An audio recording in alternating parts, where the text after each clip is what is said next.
The London Top Show is sponsored by खाता book. Business हुआ easy. मैं बाद में दे दूं? देखिए, अब इनका सरमाने का दवा तो कोई है नहीं, लेकिन उधार वापस लाने का फार्मूला है। क्या? कैसे? खाता बुक डाउनलोड करिए, या उधारी का रिमाइंडर भेजे और उधारी वापस लाए फटाफट। माथुर के पैसे आ गए। खाता बुक, बिजनेस हुआ इजी।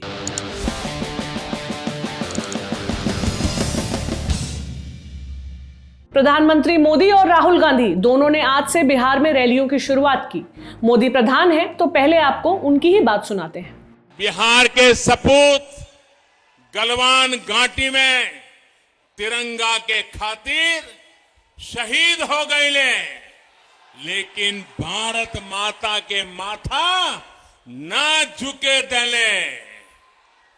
पुलवामा हमले में भी बिहार के जवान शहीद भइले।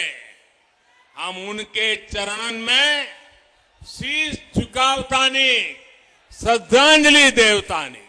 ये भाषण प्रधानमंत्री मोदी ने अपनी पहली रैली में दिया, जो बिहार के सासाराम में हुई थी। गलवान घाटी में बिहार रेजिमेंट के शौर्य में से बिहार शब्द पर पीएम मोदी पहले भी जोर दे चुके हैं। बदलाव आया है पुलवामा के शहीदों वाले बयान में। अप्रैल 2019 में पीएम मोदी ने शहीद को शहीद ही कहा था, ये नहीं बताया कि वो शहीद आए कहां से हैं। लेकिन अप्रैल 2019 से लेकर अक्टूबर 2020 के बीच 18 महीने बीत गए हैं। गंगा जी में पानी भी बहुत बह गया है। तो अब पीएम ने बताया कि पुलवामा के शहीद बिहार से भी थे। पीएम मोदी ने रफाल सौदे और जम्मू कश्मीर से अनुच्छेद 370 को निष्प्रभावी करने तक का जिक्र किया। इसके अलावा पीएम मोदी ने ये बिहार के लोगों को नीतीश के शासन से पहले का वक्त भी याद दिलाया।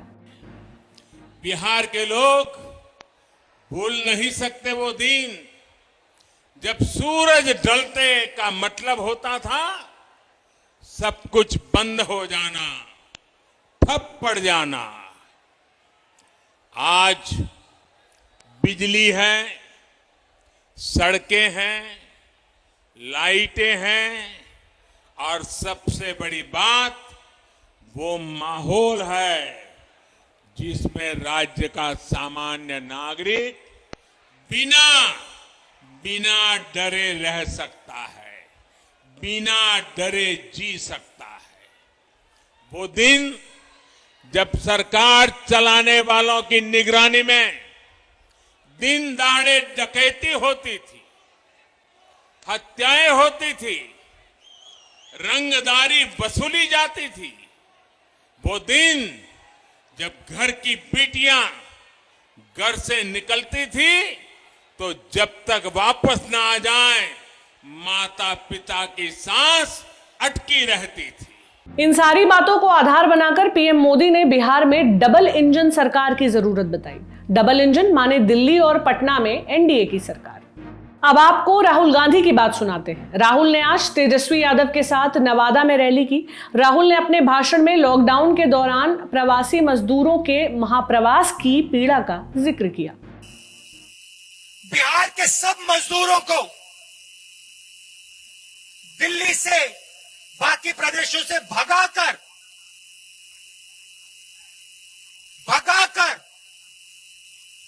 बिहार भेजा।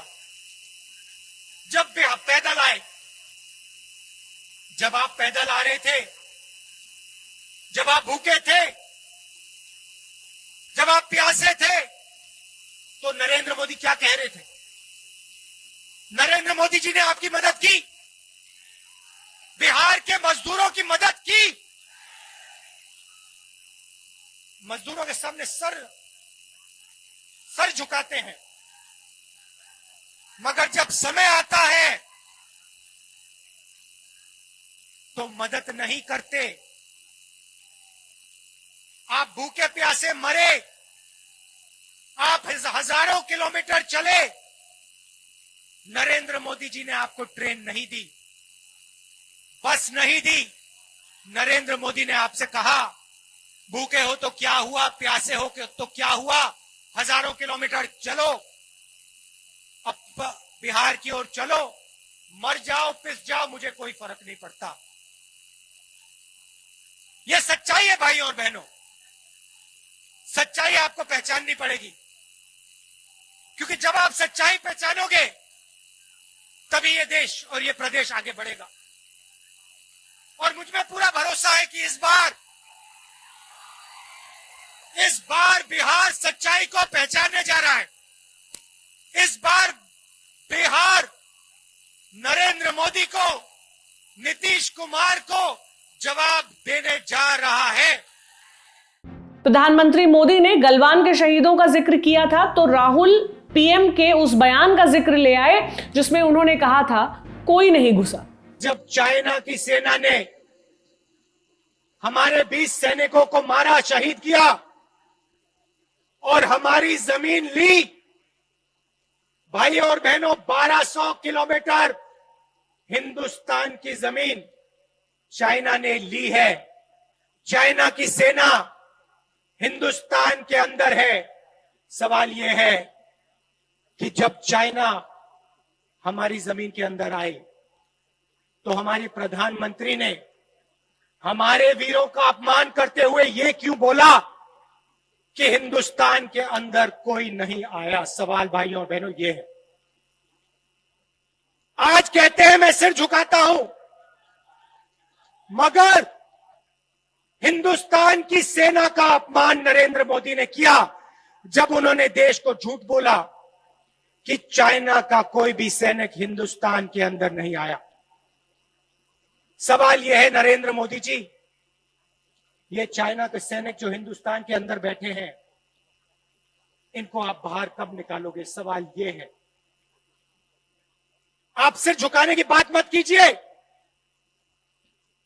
आप हमारे वीर सैनिकों को यह बताइए कि चाइना को आप हिंदुस्तान से कब बाहर फेंकोगे, यह बताइए। वहीं तेजस्वी यादव ने रैली में 10 लाख नौकरियों वाला अपना वादा दोहरा दिया। तो देखा भाई लोग, एकदम सीधा बात हम बोलनी है। हम नवरात्र कहनी है, कलश की स्थापना करने वाली और संकल्प लेने वाली। हम झूठ ना बोले। हम जो कहो तनी उससा छोवे के जाता, जो कहो तनी उससा छोवे के जाता। तू लोग बतावा एक मौका हमरा के मिली कि ना मिली? अरे दोनों हाथ उठा के बताओ, एक मौका मिलेगा कि नहीं मिलेगा? मुख्यमंत्री बनते ही पहला अगर मेरा कलम चलेगा, सुनो नौजवानों सुनो, पहला कैबिनेट मीटिंग में, पहला मंत्रिमंडल की बैठक में मेरा पहला कलम चलेगा तो एक साथ देश के इतिहास में पहली बार 10 लाख नौजवानों को सरकारी नौकरी। अरे रोजगार चाहिए, सरकारी नौकरी चाहिए। बताओ, हम झूठ नहीं बोलेंगे। हमको लंबा राजनीति करना है। हम ठेठ बिहारी है, ठेठ बिहारी। जो कहा तरी ओकरा के पूरा करें। हमार डीएनए भी शुद्ध बा, बुझाता ना। नेताओं की बातें हमने आपको बता दी। अब करते हैं उन लोगों की बात जो इन नेताओं की रैलियों में भीड़ बनने के मकसद से बुलाए जाते हैं। पहली बार कोरोना वायरस के बीच देश में बड़े स्तर पर चुनावी माहौल बना हुआ है। मंच है, नेता है, भीड़ है, मुफ्त वैक्सीन और नौकरियों के वादे हैं। बिहार विधानसभा चुनाव के अलावा मध्य प्रदेश में 3 नवंबर को 28 सीटों पर विधानसभा उपचुनाव होने हैं। लेकिन मध्य प्रदेश हाईकोर्ट ने संक्रमण और भीड़ के चलते 9 जिलों में शारीरिक उपस्थिति वाली राजनीतिक रैलियों पर रोक लगा दी थी। जिन जिलों में रोक लगाई गई है उनमें ग्वालियर, गुना, मुरैना, भिंड, अशोकनगर, दतिया, शिवपुरी, शिवपुर और विदिशा शामिल हैं। हाईकोर्ट की ग्वालियर बेंच ने 21 अक्टूबर को इन जिलों के डीएम को निर्देश दिए कि उनके कार्यक्षेत्र में किसी उम्मीदवार, राजनीतिक दल को भौतिक रैली की इजाजत न दे जब तक कि वो साबित न कर दे कि वर्चुअल रैली संभव नहीं है। ग्वालियर के वकील आशीष प्रताप सिंह की याचिका पर सुनवाई करते हुए कोर्ट ने यह भी जोड़ा कि डीएम रैलियों की इजाजत दे सकते हैं अगर चुनाव आयोग लिखित में दे।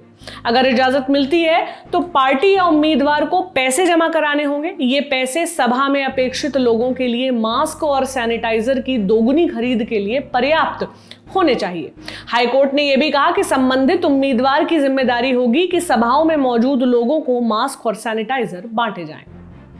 इससे पहले हाईकोर्ट ने ग्वालियर जिला प्रशासन को बीजेपी नेता नरेंद्र सिंह तोमर और कांग्रेस नेता कमलनाथ की सभाओं में कोविड गाइडलाइंस के उल्लंघन को लेकर एफआईआर दर्ज करने के निर्देश भी दिए थे।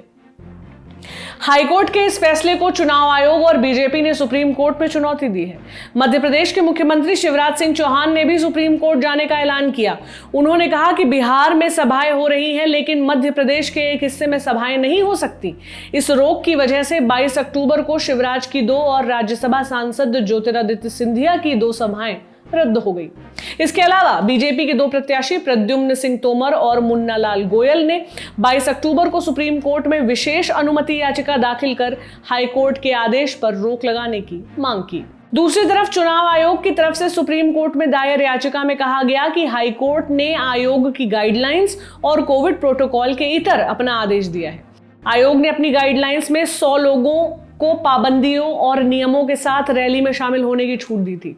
इसके अलावा कम से कम 2 मीटर की दूरी और मास्क की भी बात कही थी। चुनाव आयोग ने अनुच्छेद 329 का भी हवाला दिया है, जिसके मुताबिक कोर्ट चुनावी मामलों में दखल नहीं दे सकता है। चुनाव आयोग ने यह भी कहा कि हाईकोर्ट के आदेश से उम्मीदवारों की बराबर भागीदारी पर असर पड़ेगा। चुनाव आयोग याचिका में अपनी गाइडलाइंस का जिक्र कर रहा है, साथ ही उसकी नजर बिहार की रैलियों पर भी पड़ी है। आयोग ने रैलियों में उमड़ रही भीड़ का संज्ञान लेते हुए राजनीतिक पार्टियों को कार्रवाई की चेतावनी दी है। चुनाव आयोग का कहना है कि इससे पार्टियां और उम्मीदवार न सिर्फ गाइडलाइंस का उल्लंघन कर रहे हैं, बल्कि खुद को संक्रमण के खतरे में भी डाल रहे हैं। लेकिन चुनाव आयोग की बात नेताओं और लोगों तक पहुंच रही हो, ऐसा लगता ही नहीं। आज प्रधानमंत्री नरेंद्र मोदी ने सासाराम से रैलियों की शुरुआत की। इस दौरान जनता के लिए दूर दूर कुर्सियों से लेकर मंच पर सोशल डिस्टेंसिंग की व्यवस्था की गई थी। लेकिन प्रधानमंत्री के भाषण के दौरान लोग एक ही जगह जमा हो गए और कोरोना वायरस के फैलाव में अपना योगदान देने लगे। उन्होंने बैरिकेडिंग के पास आकर नारे लगाए। बहुतों ने मास्क नहीं पहन रखा था। इसकी तस्वीरें आप अपनी स्क्रीन पर देख रहे हैं। ये हाल तब है जब 20 अक्टूबर को पीएम मोदी एक बार फिर टीवी पर आए और राष्ट्र के नाम संदेश दिया।